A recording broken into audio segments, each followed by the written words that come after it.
Well, yeah, I mean, at the moment, the ICE party is certainly, we're booked in to do next year again in Blackpool because it was a real success this year. I don't think ICE party will continue way beyond Dancing and Ice being on the TV. If Dancing and Ice is on the TV and there's appetite and there's one or two celebrities who still want to skate, which I'm sure there would be, then we'll do it. But otherwise, we won't. I won't flog a dead horse.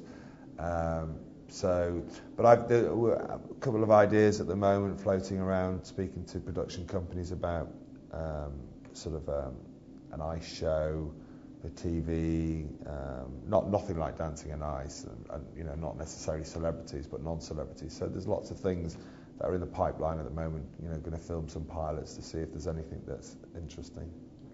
There's been no real mentors in the sense that somebody who I go to all the time, outside the family. I think most families deal in the same way. I want to buy a house or I want to do something, what do you think?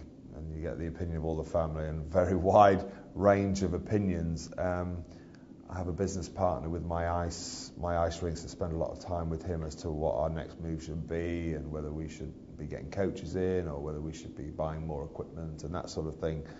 But certainly from an investment point of view, it's very family related, as in get an opinion from my dad first, and that's the one that ends up being the one I'll follow.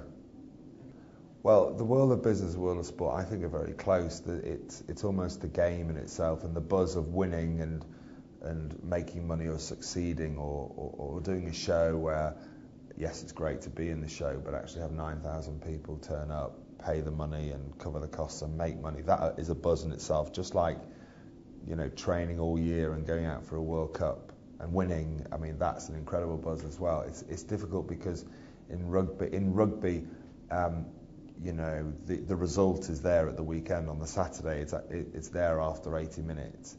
Whereas in the world of business, it's not. It's sort of ongoing, and it's sort of, it's all time consuming. So when you are successful, there's not necessarily time to celebrate necessarily. But I think when you create something like we did with the ice party and the ice rings, I mean, that gives me as much, personal satisfaction as the time I put in to be a rugby player and get picked for England. So it's different. It is very different because one, you're on a pitch and you're wearing the England kit and everyone's like, you're in the papers, so it's glamorous.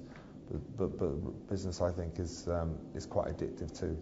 Starting a business, my biggest advice is to don't invest too heavily until you know and you've got all angles covered that you're going to make money. I see a lot of people who spend a lot of money thinking their idea is going to work or what they're doing is better than anyone else's, and it takes them a long time and they don't make the money and they spend too much money on it. I think, go for it, obviously, with all your willpower, but only spend the money when you know it's a goer. We've just started up a new company called Game Plan Solutions that I'm a director of, so check out the website and gameplansolutions.co.uk. It's about talent management, sporting heroes and placing people in different events, whether it's speaking or appearances or brand management. So have a look at that and you'll see the sort of thing that I'm trying to develop. Being a former sportsman, needing representation, I know what it's like, so we're going to expand that business.